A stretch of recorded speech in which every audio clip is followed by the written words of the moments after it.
범사에 복받는 비결이란 제목으로 말씀을 나누고자 합니다. 인간의 본능이 참으로 많지만 그 중에 한 가지가 복받기를 바라는 본능입니다. 복을 싫어하는 분 있으면 나와보라 그래요. 제가 당장 들어가라 할 테니까. 복받기 싫어하는 분은 아무도 없으시죠? 그래서 우리나라나 또 이 동양, 특히 중국 같은 경우 그냥 모든 곳에다 다 복을 써놨습니다. 대문에다 복을 써놓고 한문으로 복, 그리고 또한 이부자리에도 복을 써놓고 주발에도 밥사발에도 복을 써놓고 수저에도 복을 써놓고 또 뭐에다 써놨나, 하여튼 뭐든지 쓸 수 있는 곳에다가 다 복을 써놨어요. 이게 다 복을 받기를 바라는 이게 그 마음이에요. 뿐만 아니라 우리 조상들도 늘 비나이다 비나이다 천지신명께 비나이다 복 받기를 빌었어요. 그런데도 불구하고 반만년 역사 동안 복을 받기는커녕 가난과 병마와 찌들고 전쟁에 지고, 그래서 세계에서 가장 못 사는 나라로 살았어요. 저도 어렸을 때 저희 집에 터줏가리 있는 거 기억나요. 장독대 옆에 어머니가 거기다 냉수한 거를 떠놓고 비나이다 비나이다 이렇게 했던 집안입니다. 그리고 또 뭐 떡을 하면 또 고시래해서 또 집 밖으로 집어던져. 아깝게 그거 먹어야 되는데 고시래 하면서 했어요. 이렇게 우리 성기던 집안이 이렇게 하나님을 믿은 게 참 복을 받았죠. 그게 저희 어머니가 무당에게, 귀신에게 복을 빌어서 제가 복 받은 게 아니라 우리 집안에 전환점이 있었기 때문에 그 화가 복이 된 집안입니다. 그래서 복을 받았습니다. 그래서 복 받기를 빈다고 해서 복을 받는 것은 결코 아니다라는 거예요. 우상신뿐만 아니라 하나님께도 마찬가지예요. 복을 받기를 기도한다고 복 받는 게 아니에요. 우리가 하나님을 잘 알지도 못하면서 내가 신을 전환했어요. 내가 귀신을 섬기다가 우상을 섬기다가 부처님을 섬기다가 하나님께로 전환했기 때문에 내가 하나님 앞에 복을 빕니다. 이게 아니에요. 하나님은 우상의 하나님이 아니에요. 그래서 초신자들이 시험에 드는 게 그거야. 내가 하나님 앞에 기도했는데 소용없어. 하나님 안 들어주셔. 근데 하나님은요, 복을 받을 만한 그릇이 돼야 복을 주시는 하나님. 무조건 비나이다 비나이다 천지신명께 비나이다가 변하여 하나님께 이번에는 빕니다. 그런다고 해서 빈다고 복을 받는 것이 아니라는 거예요. 그래서 우리가 말씀을 잘 깨달아야 됩니다. 하나님은 복을 주시는 분이라기보다는 범사에 복 받는 비결을 알려주시는 하나님이시다. 범사에 복 받는 비결을 알려주셔. 그 알려주신 것을 우리가 행할 때 복이 임해요. 무조건 감나무 밑에서 감 떨어지게 바라듯이 무조건 하나님 앞에 복 받기를 바란다고 복을 주시는 하나님은 아니라는 것입니다. 그래서 교회는 하나님의 복을 받는 비결을 깨달으러 오는 곳입니다. 여러분 뭐하러 오셨어요? 복 받으러 왔어요? 복 받는 비결 깨달으러 왔어요? 복 받으러 온 것 같지만 사실은 복 받는 비결을 깨닫고 그 깨달은 것을 여러분의 삶의 자리에서 잘 적용하면 복이 임한다는 사실이에요. 특별히 하나님은 예배 중에 복을 받는 비결을 깨닫게 하시고, 기도 중에 하나님께서 지혜를 주시고 생각나게 하셔서 깨닫게 하시고, 또한 하나님의 말씀을 보고 듣는 중에 복 받는 비결이 이것이구나 하고 깨달음을 주셔요. 그러면 깨달음을 주시면 그것을 삶의 자리에서 적용해야 돼. 우리나라 속담에도 있죠. 부뚜막에 소금도 집어넣어야 짜다. 하나님께로부터 복 받는 비결을 깨달았으면 그 복 받는 비결을 내 삶의 자리에서 그것을 실천하면 복을 받게 된다는 것입니다. 그래서 범사에 복 받기를 원하시는 분들은 예배를 소중히 여기셔야 됩니다. 그래서 비가 오나 눈이 오나 예배를 빠지시면 안 됩니다. 가능한 한 예배를 드리도록 노력하셔야 됩니다. 예배를 소홀히 여기면서 세상에서 복받기를 원하는 것은 마치 보물섬을 찾는데 지도도 없이 사방팔방 찾으러 다닌 것 같아요. 자, 여러분, 그래서 하나님께서 전도서에 보면 모든 것이 헛되고 헛되도다 말씀하셨어요. 자, 이 말씀을 잘 생각해 보자고요. 야, 교회 다니면서 시간 내고 돈 내고 말이야, 그거 너무나 그거 시간이 아깝지 않아? 나처럼 사회 나가서 열심히 일해. 그래서 세상 사람들 열심히 일해요. 근데 열심히 일하는데 이게 마치 보물섬을 찾는 것 같아. 자, 보물섬이 어디냐면 여기에서 동쪽으로 40km 가면 보물섬이 있어. 근데 보물섬이 어디 있는 줄도 모르고 그저 무조건 열심히 찾는 거야. 서쪽 가서 열심히 하루 종일 찾았어. 그 사람 수고했어요? 수고 안 했어요? 수고는 했는데 헛수고했어. 내일은 남쪽 가서 찾아야지 하고 남쪽 가서 보물섬을 하루 종일 그냥 땀 흘리면서 찾았어. 수고했어요? 안 했어요? 수고는 참 열심히 했는데 헛수고한 거야. 모레는 북쪽 가서 찾아야지 하고 북쪽 가서 열심히 찾았어. 그냥 밥 먹는 시간도 아까워가지고 뭐 빵을 먹으면서 찾으러 다녔어. 정말 성실하고 열심히 해. 근데 그 사람 수고하긴 했는데 그 수고가 무슨 수고요? 헛수고야, 헛수고. 동쪽에 보물섬이 있는데 내가 서쪽과 남쪽과 북쪽 가서 한 모든 일이 헛되고 헛된 거야. 그래서 전도서에 너의 인생이 헛되고 헛되도다. 왜? 네가 열심히 살았지만 네가 열심히 산 것이 너에게 복이 되지 않았다는 거예요. 그래서 헛되고 헛된 거야. 그런데 우리는 뭐 늘 교회 와서 노는 것 같아. 남들 일할 때 노는 것 같고 교회 와서 말씀을 들어. 그랬더니 복 받는 비결이 저 동쪽에 40km 가면 보물섬이 있다. 이걸 깨달았어. 그러면 우리는 서쪽 갈 이유도 없고 남쪽 갈 이유도 없고 북쪽 갈 이유도 없어. 시간 낭비할 이유가 없어. 그저 하나님께 마음껏 찬양하다가 자, 우리 보물섬 찾아서 출발합시다 하고 내비게이션에다가 동쪽 40km를 딱 찍어서 가면은 그냥 1시간 만에 찾는 거야. 그냥. 그러니까 우리는 시간을 전략하는 거야. 하나님께 마음껏 예배도 드리고 시간도 전략하고 헛되게 엉뚱한 데 가서 헛일하다가 시간 보내지 않고, 그래서 인생을 헛되게 보내지 않고 우리는 보물섬을 향해서 가는 거예요. 자, 그 한 예로, 자, 영생에 대한 복, 영생을 받으려면 교회 나와서 안내를 잘 받아야 되잖아요. 자, 영생의 복을 안내하신 분이 누구죠? 예수님이셔요. 하나님의 아들 예수님. 자, 요한복음 14장 6절에 그 영생의 복을 받는 비결이 나와 있죠. 우리 다 같이 한번 읽어볼까요? 시작. 예수께서 이르시되 내가 곧 길이요 진리요 생명이니 나로 말미암지 않고는 아버지께로 올 자가 없느니라. 자, 여기서 아버지는 하나님이셔요. 자, 하나님께로 가는데 하늘나라가 뭐죠?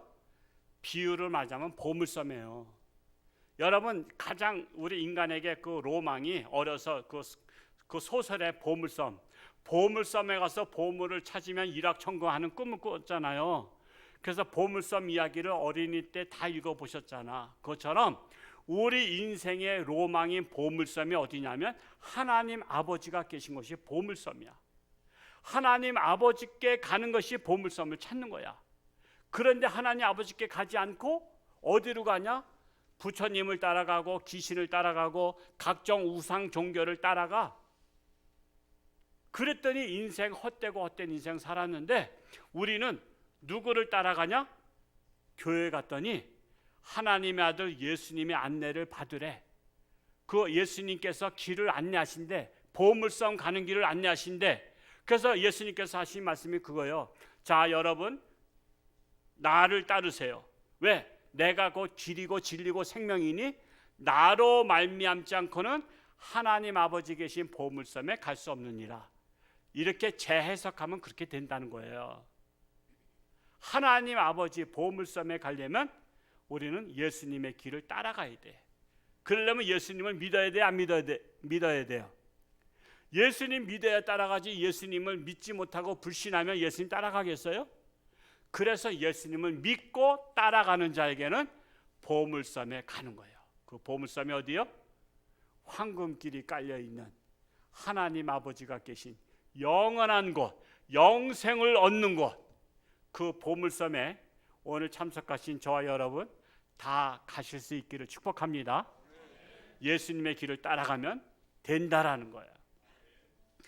자, 그래서 예수님 믿고 잘 따라가야 영생의 복을 받습니다. 이렇게 교회는 복 받는 비결을 알려주는 장소예요. 복 받는 비결을. 영생의 복뿐만 아니라 이 세상에서 사는 동안에도 범사에 복 받기를 원하신다면 하나님의 말씀을 잘 들어야 됩니다. 들을 뿐만 아니라 깨달으셔야 돼요. 깨닫는다는 것은 하나님께서 복 받는 비결을 알려주시는 응답이에요. 그래서 여러분 대개 이제 부흥회 때 은혜 받았다. 은혜 받은 게 뭐죠? 깨닫는 거예요. 하나님 말씀 깨닫는 거예요. 근데 깨닫는 것만 그쳐서는 안 되고 깨달은 것을 어떻게 해야 돼? 내가 가서 실천해야지. 내가 복 받는 비결을 깨달았어, 알았어. 그러면 이제 그 안 것을 써먹어야 된단 말이에요. 써먹지 않고 은혜만 받았다고 실천을 하지 않으니까 하나님을 믿는다고 다 복 받는 게 아니야. 그건 하나님 복을 안 주신 게 아니라 하나님께서 복 받는 비결을 깨닫게 하셨음에도 불구하고 그것을 써먹지 않은 내가 잘못이야. 근데도 하나님이 복을 안 줬대. 그러니까 인간은요 항상 잘못하고도 하나님한테 뒤집어 씌우는 게 있어. 그게 아담과 하와가 그랬잖아요. 너 왜 선악과 따먹었어 했더니 아담이 뭐라고 변명했어요? 하나님이 주신 하와가 먹으라 해서 좀 먹었어요. 하나님이 주시고 하나님을 물고 늘어졌어. 그리고 하나님이 주신 하와가 먹게 했다는 거예요. 그랬더니 하와는 또 누구 물고 늘어졌어? 뱀이 먹으라 해서 먹었어요. 인간은 항상 책임을 돌려. 하나님이 복을 안 주신 게 아니라 하나님은 복 받는 비결을 깨닫게 하셨는데 내가 복을 못 받고는 그걸 실천하지 않았기 때문에. 그래서는 하나님이 복을 안 줬대. 나 같은 사람은 하나님 복도 없대. 그런 나쁜 사람이 어디 있어? 하나님은 다 주셨는데 내가 안 써먹었지.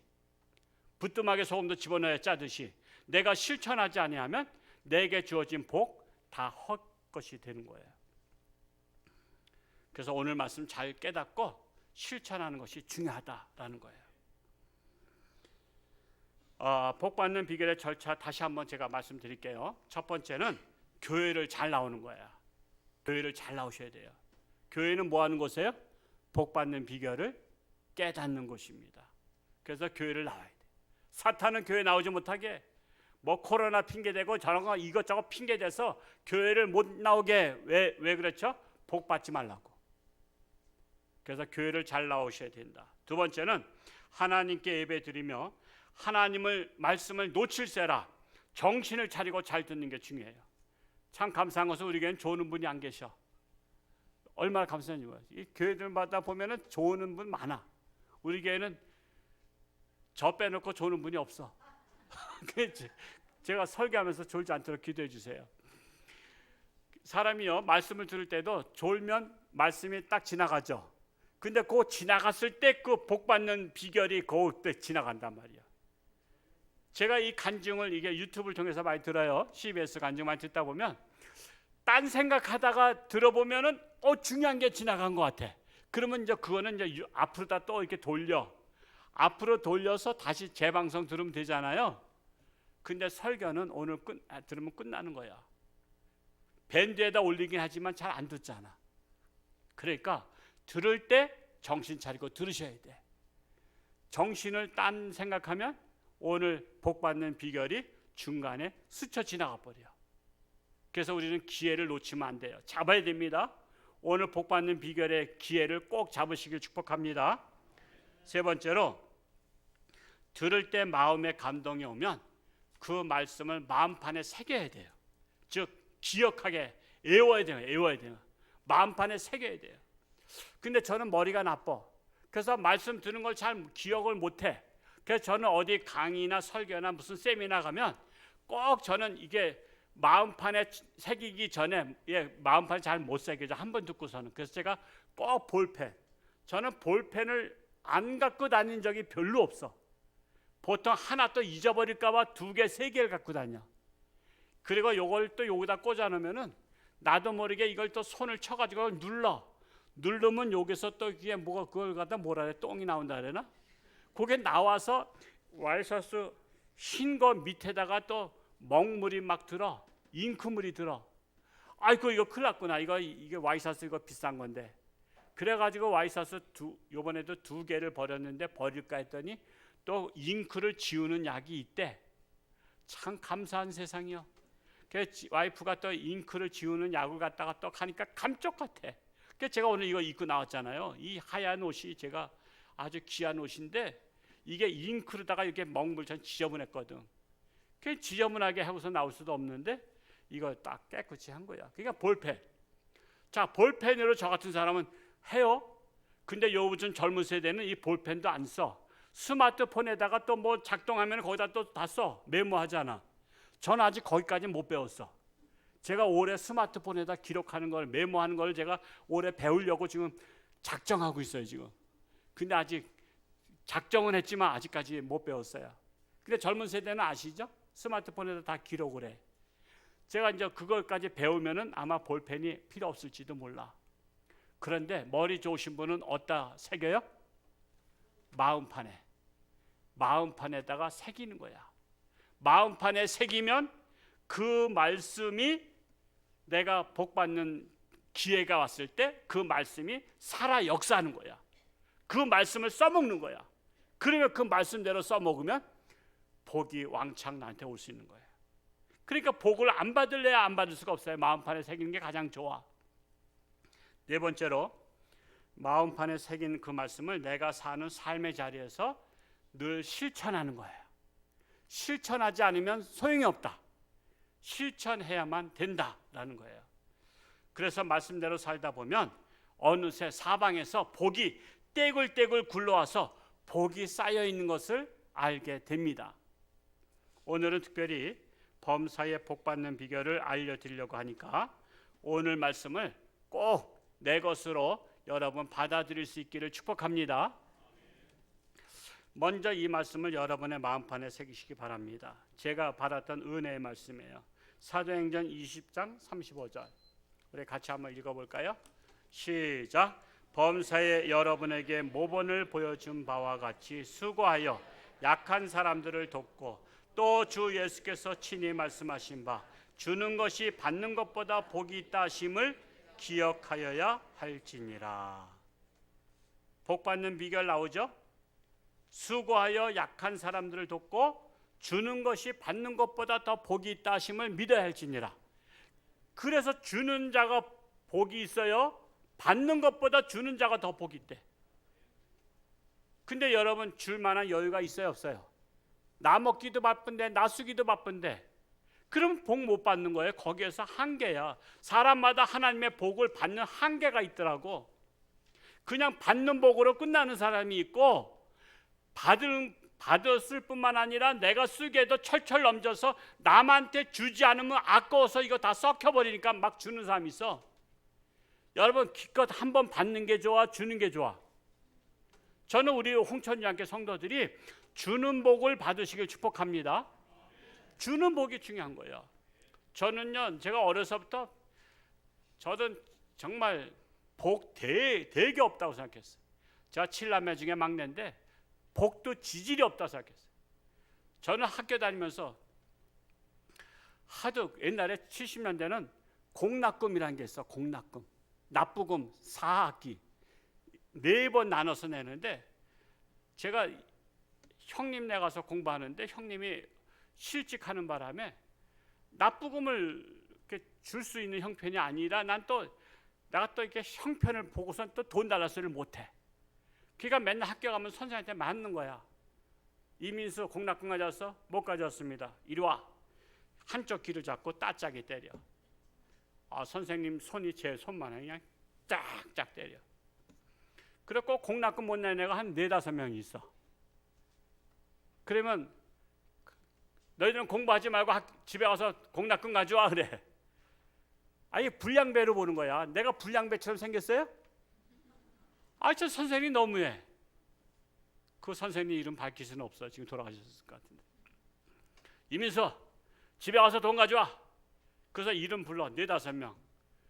그러면은 집에 가봤자 돈 없잖아.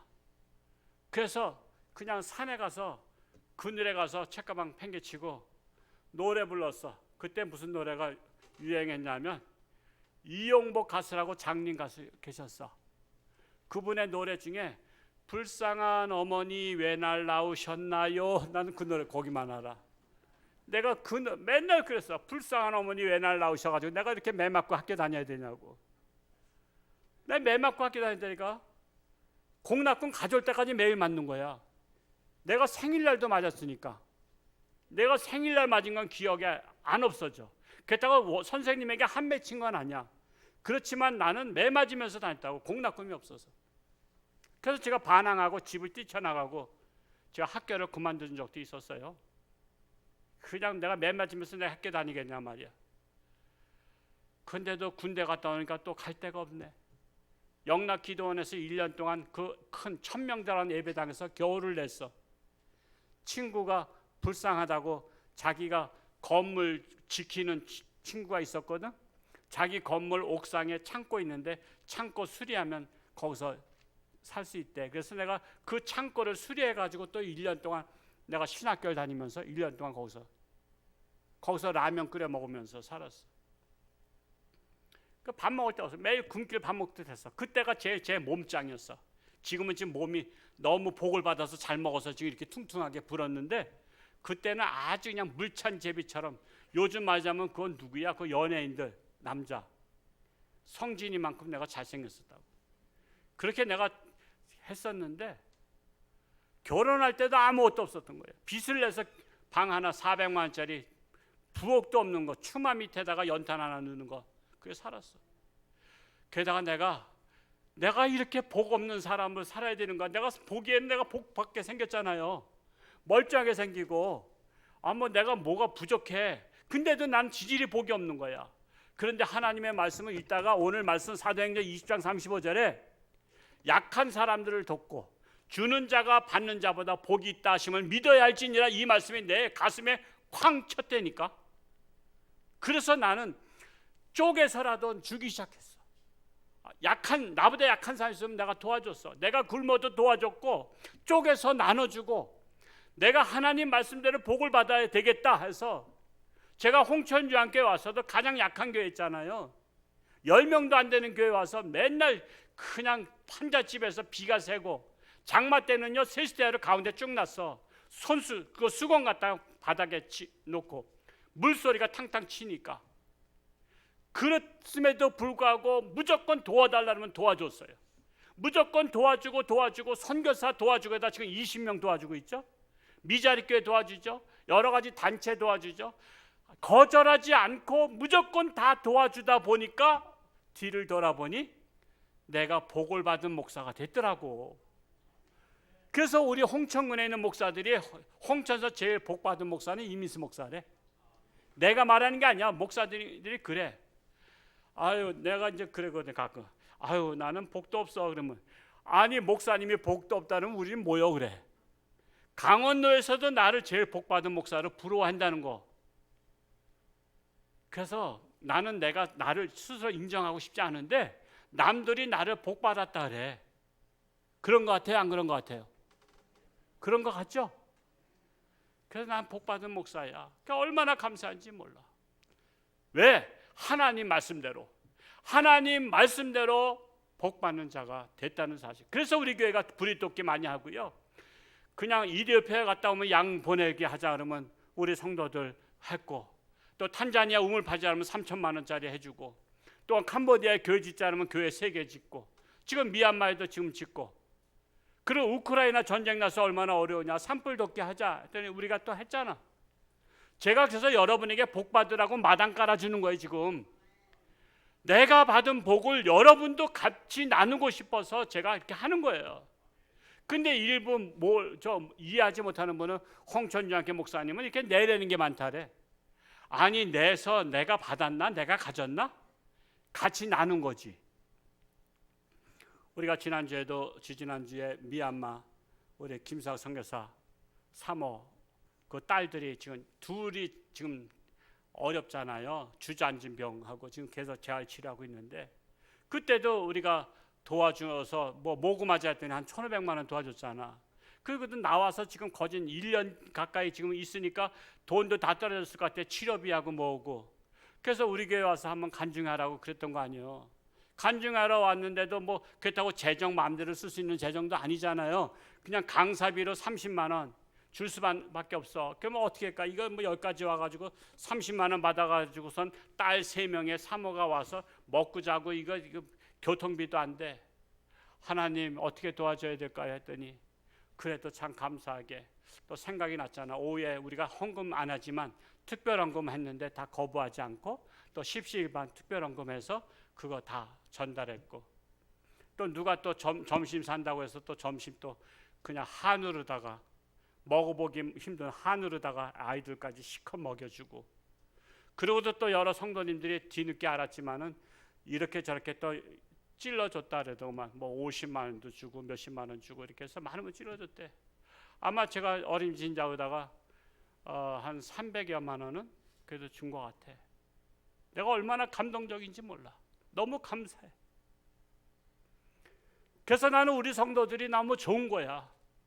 목사의 말에 거부하지 아니하고 같이 할 수 있는 대로 형편껏 함께 도와주고 함께 나누는 것이 그게 다 복받는 비결이요. 그래서 저는 너무 감사한 거예요. 홍천주님께 감사해요. 어디 가도 나는 홍천주님께, 큰 교회는 아니지만 나는 홍천주님께 성도들이 자랑스럽다. 나 그래서 못 떠난다. 물론 쫓아내면 당장 내가 떠나지만 나 그래서 홍천주님께 못 떠나는 거예요. 참으로 성도들이 너무나 자랑스럽고 대견하고 목사의 방침에 거부하지 않고 같이 십시일반 함께 도와주는 성도들이 있기 때문에 저는 보람 있는 목회를 하는 거예요. 가족 같은 목회지만 저는 얼마나 감사한지 몰라. 그래서 우리 성도님들 한 분 한 분 저에게는 소중하고 감사하다는 사실입니다. 그것이 바로 복받는 비결이에요. 약한 사람을 돕고 주는 것이 받는 것보다 복이 있다 하심을 믿어야 할지니라. 그래서 범사에 복받는 비결 너무 많이 알려드리면 기억도 못할 테니까 오늘 딱 2가지 알려드릴게요. 첫 번째는 내 수입의 첫 열매 중 가장 좋은 것을 가져다가 하나님께 드리는 거예요. 오늘 첫 번째 읽었던 말씀 한번 읽어볼까요?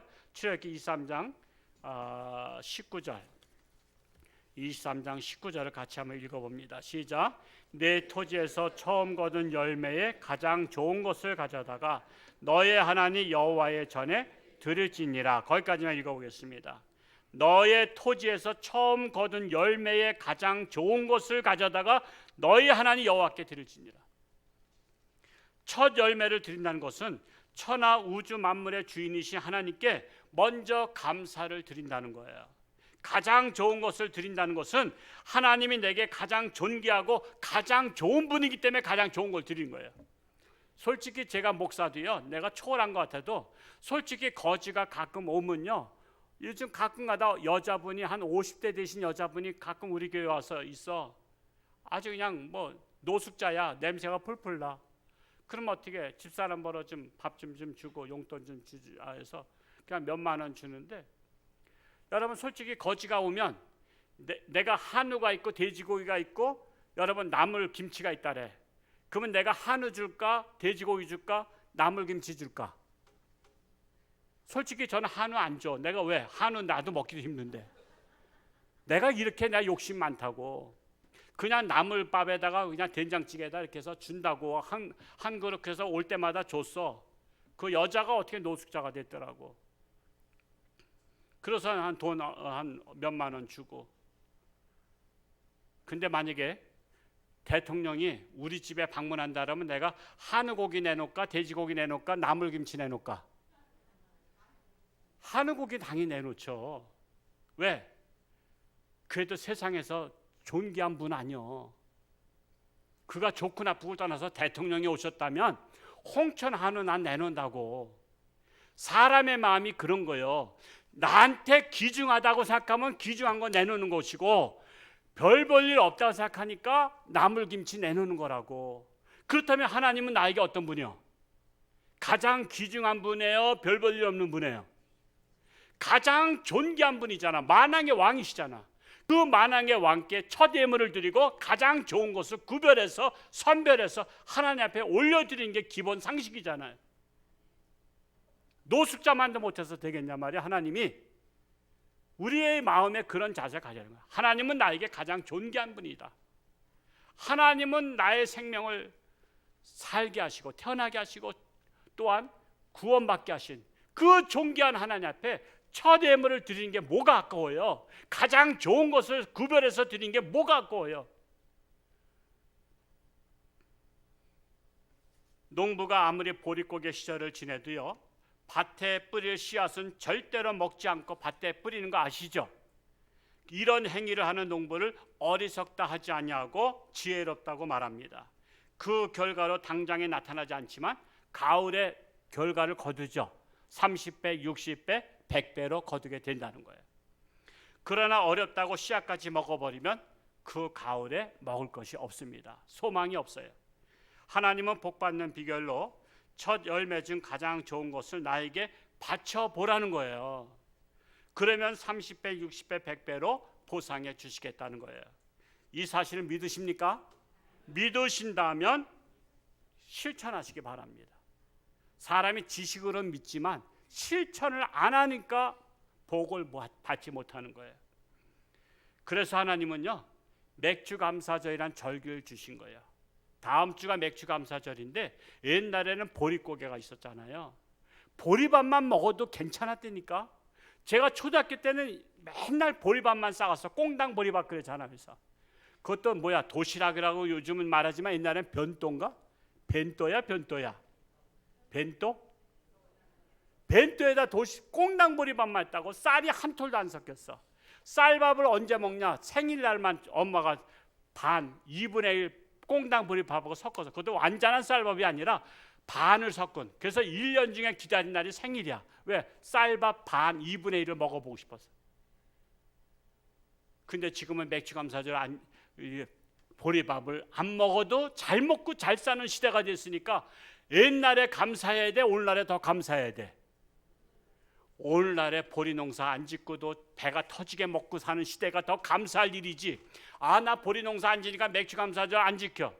하나님께서 보리농사를 바치라는 것이 아니라 너희의 첫 소산물을 하나님을 기억하며 하나님 앞에 감사하라는 것이지, 하나님이 보리밥 잡수겠어요? 솔직히 우리의 마음을 받으시겠다는 거예요. 첫 번째로 하나님의 은혜를 생각하라는 거예요. 그래서 하나님은 시작할 때 첫 번째 수확을 맥주절로 지키라고 하시고, 두 번째 결실의 계절 수장절, 그것을 오늘날 추수감사절이라고 하죠. 추수감사절을 지키라는 것은 너희의 첫 수확과 마지막 수확은 오직 하나님께로부터 왔다는 것을 기억하라고 지키라고 하는 거예요. 왜 지키라고 하죠? 하나님이 무슨 추수한 걸 잡수시나? 우리에게 복을 줄 수 있는 건수를 만드는 거야. 기회를 만드는 거예요. 그래서 하나님은 절기를 통해서 우리에게 복 주실 기회를 주시는 거야. 그러면 우리는 그 복 주신 기회를 잡아야 돼? 못 잡아야 돼? 안 잡아야 돼? 우리는 복 주신 기회를 잡는 거야. 우리가 그 기회를 잡는 자에게 복이 임하는 거예요. 그래서 하나님은 공평하게 다 기회를 주셔. 기회를 주는데 어떤 사람 거부 반응 나. 에이, 또 뭐 목사님 맨날 뭐 헌금하라는 설교한다. 그렇게 유치하게 생각하면 복이 백나라도 못 받아. 우리는 그냥 있는 그대로 순수하게 하나님께서 나에게 복 주실 기회를 주셨구나 하고 감사함으로 드리는 거야. 절대 손해 안 봐. 하나님은 손해 안 끼치는 하나님이셔. 제가 오랜만에 옛날 영락 청년 때 친구 장로가 강릉에서 그 호텔하고 있는데 제발 좀 가서 좀 잠 좀 자달라고, 자기 복 받아야 되니까 꽤 VIP실을 줘서 한번 시간 내서 잠을 자고 같이 대접받고 왔는데, 아들 공부시키는데 미국에서 그 로스쿨 변호사 되기까지 10억이 들었대. 와, 나 그렇게 들은 줄은 몰랐어요. 난 1억도 난 대단하다 생각해. 10억이 들었대. 그러니까 이제 캐나다 거주 있으면서 캐나다에도 호텔이 있고 여기 있으면서 그냥 돈 버는 것 가지고 아들 공부시킨 거야. 10억 들여서. 그래서 중매 좀 해달라 그래. 그런데 요번에 이제 들어갔다 나와서 이제 저한테 연락이 왔어요. 호텔 와서 한번 자라고. 그래서 아들한테 갔는데 아들이 아버지 절 키워주셔서 감사하다고 $5,000 줬대. $5,000 용돈 줬대. 아버지가 감동을 받은 거야. 그 친구가 그냥 가는 데마다 자랑해. 아들한테 $5,000 받았다고. 근데 $5,000를 하나로 다 가만히 계산해 보니까 얼마요? 600만 원이래. 600만 원. 아니 10억을 투자해서 600만 원 받았어. 감동할 일이야? 10억 투자해서 20억 받았대 몰라도. 사람 아버지 마음은 그거야. 내가 은혜를 받았어. 아버지 마음은 10억을 투자하고도 600만 원 받은 것에 감격하는 거야. 왜 감격하죠? 그 감격하는 이유는 아들이 아버지의 은혜를 기억하는 것 때문에 감격한 거지. 그까지 600만 원 가지고 감격하겠어요? 호텔에서 나오는 것도 한 달에 몇 천만 원 되겠더구만. 근데 아들이 아버지 은혜를 생각하고 줬다는 것에 감격한 거야. 저는 하나님 아버지 생각했어요. 하나님 아버지께서 우리를 먹이시고 살리시고 우리를 입히시고 다 책임져 주셨는데 우리가 하나님의 은혜를 생각해서 하나님 앞에 쥐꼬리만큼 드렸는데도 하나님은 감격하셔. 하나님이 우리 헌금을 잡수시겠어요? 애물을 잡수시겠어요? 우리가 드려봤자 코딱지야. 근데도 하나님은 감동하시는 하나님이시다는 것을 저는 그 친구의 얘기를 들으면서, 그러니 하나님 아버지께서 우리에게 먹고 살려주시고 영생까지 주신 하나님, 그 은혜 아는 자에게를 얼마나 사랑하실까. 아는 자를 하나님이 얼마나 감격하실까. 저는 그 생각을 해봤어요. 하나님을 감동시키는 저와 여러분 될 수 있기를 축복합니다. 우리는 하나님을 감동시키자고요. 그래서 하나님께서는 이런 복받는 기회를 주셨습니다. 두 번째로, 내 주변에 있는 가장 어려운 이웃에게 내가 얻은 수확을 나누어 먹으라는 거예요. 오늘 두 번째 읽었던 신명기 24장 19절만 읽어보겠습니다. 24장 19절 시작. 내가 밭에서 곡식을 벨 때에 그 한 뭇을 밭에 잊어버렸거든 다시 가서 가져오지 말고 나그네와 고아와 과부를 위하여 남겨두라. 그리하면 내 하나님 여호와께서 내 손으로 하는 모든 일에 복을 내리시리라 말씀했어요. 자, 구약시대 가장 어려운 이웃은 나그네, 고아, 과부였어요. 그들은 도움을 주어도 갚을 길이 없는 사람이에요. 갚을 길이 없는 사람을 도와주어야 하나님이 대신 갚아주셔요. 내가 어른 사람 도와줬는데 그 사람이 잘 됐는데 그 사람 나 은혜를 알지도 못하고 나한테 갚지도 않아. 에이 나쁜 놈, 그러지 마세요. 갚을 길이 없는 사람 도와주면 누가 대신 갚아줘요? 하나님이. 내가 도와준 사람이 나한테 갚아줘봤자 그거 얼마 안 돼. 차라리 나한테 갚으려면 갚지 마. 나 하나님한테 받을 거야 대신. 하나님께서 주시는 복은요, 흔들어 넘치도록 주시는 하나님이셔요. 그러면 내 하나님 여호와께서 내 손으로 하는 모든 일에 복을 내리시리라. 이 말씀 믿으십니까? 이 말씀을 믿으면 고아와 과부와 나그네를 도와주는 거예요. 가장 어려운 사람을 도와주는 거예요. 우리 교회가 끊임없이 불의 돕기를 하는 것은 범사에 복 받는 비결을 깨달았기 때문에 실천하고 있는 거예요. 목사는 내게 주어진 성도들이 하나님의 복을 받도록 안내하는 가이드와 같다라는 것입니다. 저는 여러분들이 범사에 복을 받도록 하나님께 드리는 훈련을 시키고 불우한 이웃에게 돕는 훈련을 시키는 조교와 같은 거예요. 조교. 그래서 믿고 훈련을 잘 받는 성도는 범사에 복을 받는 것이고, 때로는 오해하거나 잘 따르지 않는 성도는 범사에 복 받을 기회를 놓치는 것입니다. 그러므로 오늘의 말씀이 내 마음에 감동으로 오고 깨달음으로 오시는 분들은 이제 뭐만 하면 돼요? 실천만 하시면 됩니다. 실천만. 그래서 고린도후서 9장 6절에 보면 한번 이것을 읽어볼까요? 시작. 이것이 곧 적게 심는 자는 적게 거두고 많이 심는 자는 많이 거둔다는 말이로다고 했지만, 이 말씀을 믿고 실천하는 성도는 그리 많지 않은 거예요. 그래서 같이 하나님을 믿어도 복 받는 사람 많지 않은 거야. 하나님의 말씀을 믿고 실천해야만 그 복이 임한다는 사실이에요. 야고보서 2장 17절에는 행함이 없는 믿음은 그 자체가 죽은 것이라 했습니다. 그러므로 깨달음으로 끝나지 마시고 그 말씀을 행함으로 결실을 맺으시고 범사의 복을 받아 풍성한 인생을 누리는 저와 여러분 될 수 있기를 축복합니다. 기도하겠습니다. 하나님 아버지, 감사합니다. 우리나라 반만년 역사 동안 지지리도 복을 받지 못했습니다. 그것은 우리가 받을 자세가 되지 않았습니다. 엉뚱한 우상신들에게 천지신명께 비나이다 했지만 우리나라는 가난하고 병들고 전쟁에 또한 식민지로 또한 고통 속에 살아왔습니다. 그러나 이제 하나님을 믿고 하나님의 말씀대로 살다 보니 이렇게 복을 받아서 세계에서 가장 잘 사는 나라 중에 하나로 우뚝 서게 되었습니다.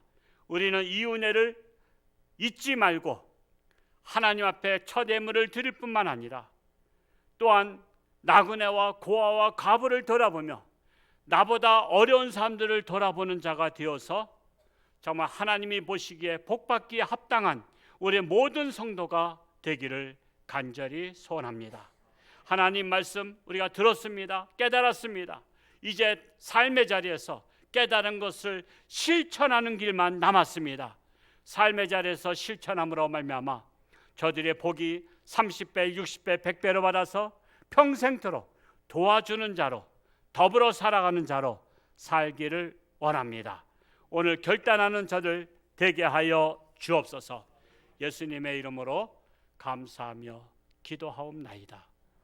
아멘.